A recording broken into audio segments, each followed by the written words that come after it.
Life.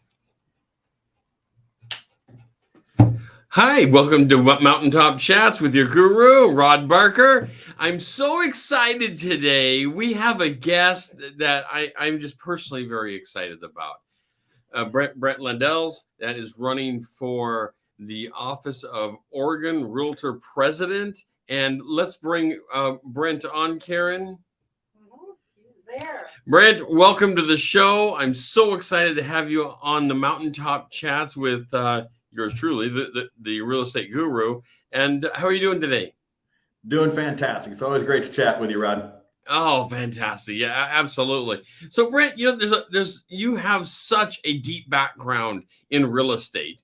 You got to tell me though, what kind of got you excited about real estate? It's kind of a funny story. I had grown up in the remodeling industry. My dad was a remodeler, and swinging hammers and crawling underneath houses and remodeling 80-year-old houses. I decided I didn't want to have anything to do with that. And so I had all kinds of different goals. And then, of course, life intervened. And I was approached by a builder. I'd been managing a car wash, and we broke his car. And he wasn't super happy about it. That's not good. And that was not good. So I dealt with him on that, and he came back the next day, and he had been impressed by how I had handled him when he wasn't very happy. So he offered me a job. And wow. Since 1989 was when that happened, and here I am. So you jumped right in pretty early in life. Yeah, I was 21 when I started selling houses, and it's been absolutely an amazing career. I've been so blessed and had lots of folks that decided that they would trust me with helping them to find the American dream, and it's been an incredible career. Well, there's lots of questions I want to ask you today, but one, of course, I've got to ask, because you've been in the industry quite a while. You've seen the ups and the downs of the industry, and here we're riding another train ride here. So what do you think of this one? Where's it going to go? I don't think this one's very deep. There's been a lot of different, it's kind of like riding a train, and you go around and around the circle a few times. Yeah. And the economy has always been cyclical. There's been some times where the dip was a little deeper than I thought it was going to be, and sometimes where the peak was a little higher than I thought it was going to be, but it always goes up, it always goes down. This one, I don't really see having the depth possibilities as the last one did. Because just structurally things are different. The lending practices are drastically different than they were. Yeah. That caused the problems in 2008 through 11. So that is so true. I mean, they've got a lot of that the fix in, don't they? Yeah, it is so much better than there just isn't the possibility. And the amount of cash buyers now, there is no bank to give it back to when you pay cash. That's so true. Yeah, it just isn't really possible this time around. Yeah, it's a very different market that we're in now. So over the years, though, you've done all sides of the transaction. Is that right? You've done everything from representing buyers to sellers to commercial work. Yeah, a little bit of everything. I started off working for the builder, and with that got into the development side of things, and finding raw land and turning it into home sites, going through the development process, and then selling the houses. And for a while, I was division president for the builder in Central Oregon.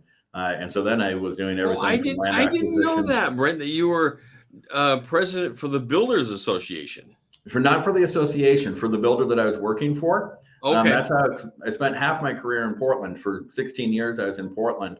And then he asked me to move over to Central Oregon to run the company for him in this division over here in Central Oregon. And so amazing. Did that and had construction and warranty and everything that I was responsible for at that point. You have such a well-rounded career. So once I got to get into it, though, because time is limited.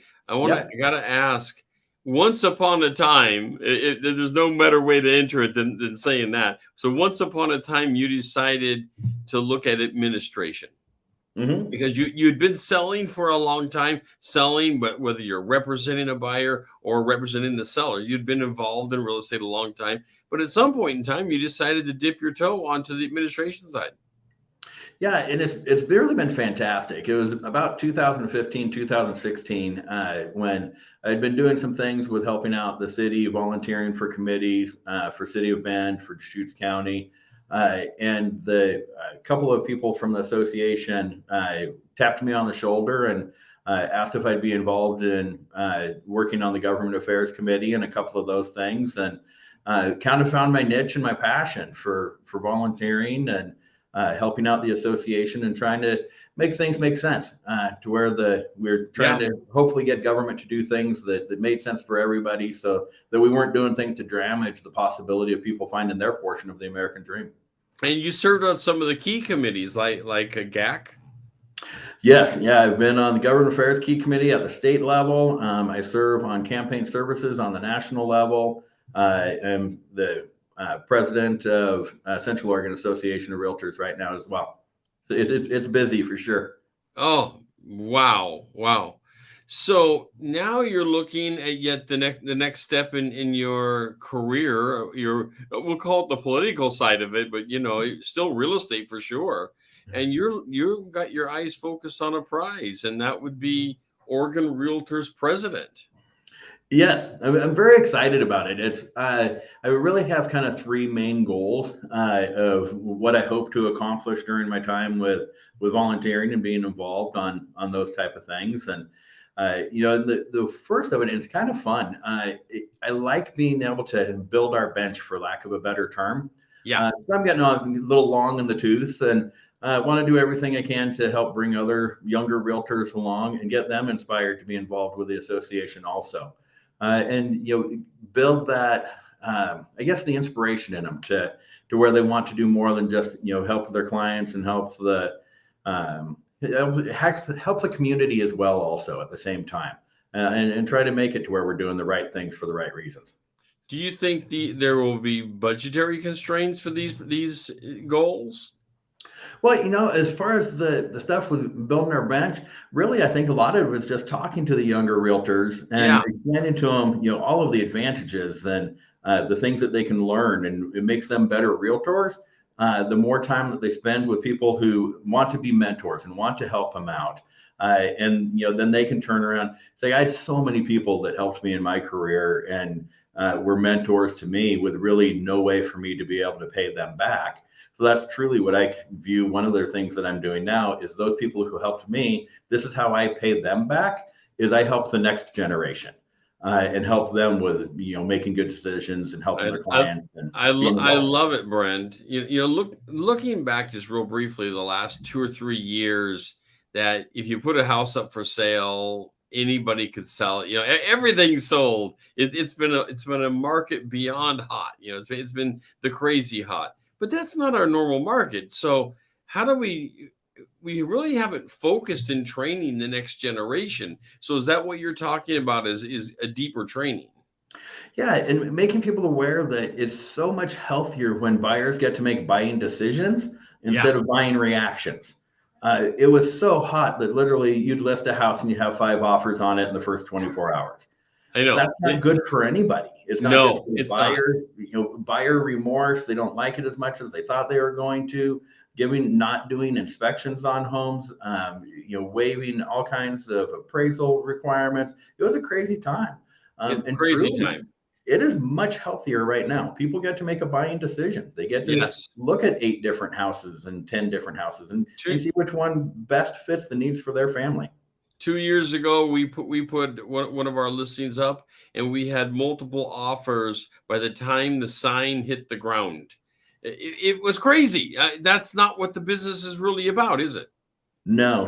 The worst we were involved with, and we didn't win, so to speak, but we were one of 22 offers on one house. Wow. Yeah, it was no fun, and no fun for anybody, because the sellers have to. It's no fun for the listing broker or the people selling their house. Right, and that's a lot of people. That's a lot of paperwork to go through. That's a lot of paperwork for sure. Well, tell me about your family. How are you guys involved in the community? Oh my gosh, I'm so blessed. I've been married to the same woman. It's coming up on 29 years. Oh my She's very patient. goodness. And I have two great kids. My son is 23 years old and absolutely fantastic. He's truly the kindest hearted person that I know. Yeah. And my daughter is 21, just had her 21st birthday, and going to school down at Oregon State and living her best dream, and couldn't be more proud of her. Oh, that is so fantastic. So you're Oregon, all the way through. Yeah, I'm actually a fifth generation Oregonian. Both sides of my family came by wagon train, so we've been here a really long time. Wow. So back over to the Oregon Realtors president position. When Mhm. is the vote for that? April 7th. April 7th. And you would be stepping the winner of this, of course, will be stepping in as the president elect. Yes. So it's kind of interesting. The election's April 7th, but you don't have any real official duties until the following January. Yeah. And then you spend a year as president-elect, a year as president, and then a year as immediate past president. So it's Right. a 3-year commitment to actual duties with the role. And then the first 8 months of it, you're really just learning the ropes and going to meetings and more so watching and learning than as a truly active participant with any specific role. Wow. Now you hinted at some federal goals that you may have or desires. On the federal end of things, I'm on campaign services right now, which is a lot of fun. But I'm more of really just going to think I'm going to focus on the doing things at the state level and following through on that. Campaign services is a hoot. I'm going to keep doing that. But as far as following anything to any deeper level at the national level, I just don't see me taking that path. Sure. Well, you got to tell me about animals. Do you have any pets? Do you have a love of animals? It's kind of funny. I think my dog knows something that nobody else that we just don't know. Every time I get home, my dog acts like she's shocked that I made it home again. And she loses her mind every time. It's like those videos you see from soldiers when they come home after being away for 2 years deployment. Yeah. That's every time I come home with my dog. And she Oh kind my of goodness. worried that there might be something wrong with me, that she knows something I don't. We come home from a day of showing, and we've only been gone the day. My wife and I, we were showing houses and working in our brokerage, and our two little dogs, they'll dance around like as if we've been gone forever. But having pets and we also have some farm animals is so wonderful. I just can't say enough good about how healthy it is to have animals in your life. Oh my gosh, with the stress of the career and everything else that is going on in the world right now, there's truly nothing better than coming home and watching my dog lose her mind that she's so happy just to see me. It's Yeah. like, how can you be unhappy when the living creature is that happy to see you? So you got to fill me in on a secret. Yes. What is something that really not anybody knows about you that you'd like to share? Boy, let's see. I wasn't expecting anything like that. It used to be more of a secret, not really a secret, just something that nobody knew about me, just because I didn't really talk about it much. Yeah. But, there was a short time frame when I was in law enforcement. I was a cop for a little while, and that was the polar opposite of helping people with the American dream. So Yeah. it was a very good time. I absolutely loved the guys and gals that I worked on the streets with. But it is definitely a different end of the community to be dealing with. How do you feel like that your career as a policeman, and then also all the other things you've done so much? How do you feel like this has prepared you for this position as president? Well, decision making under pressure is completely a lot different when Yeah. you've been in that role as opposed to making business decisions or association decisions. I just don't really have a sense of pressure with it because of having dealt with the other things on it. And it also truly is, it's like you have to treat everybody with respect, no matter who Yes. they are, what their situations are. There, but for the grace of God, go I on so many things is really true. how I try to lead my life. And, doing that in that career and doing that in this career is really the same thing for me. And Yeah, there are some beautiful people in both areas. Absolutely. Well, I'll tell you, we would be absolutely in Oregon honored to have you lead us, and your goals are inspiring. And I'll let you have the last word. I just really appreciate you, Rod, and giving me the opportunity to come on. And the first time I met you a couple of years ago was at the Oregon Leadership Academy, Yeah. and just I can still remember that they got you out there and hitting a golf ball. Yeah. Which was so amazing. That's the day that I met you. I always so remember that's our first. Well. You hit it better than I do. That day, and I sunk a 10, 12-foot putt. And of course, I'm blind. I sunk that putt, and everybody's just screaming, hooray, hooray. And I'm like, what happened? What happened? And they said, you sunk it. You did it. It actually went in the.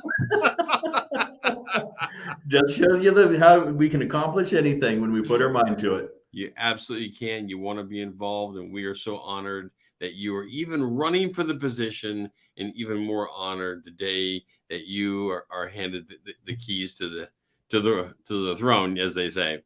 Well, thank you so much for being. I appreciate you a great deal. You bet. Okay, take care now.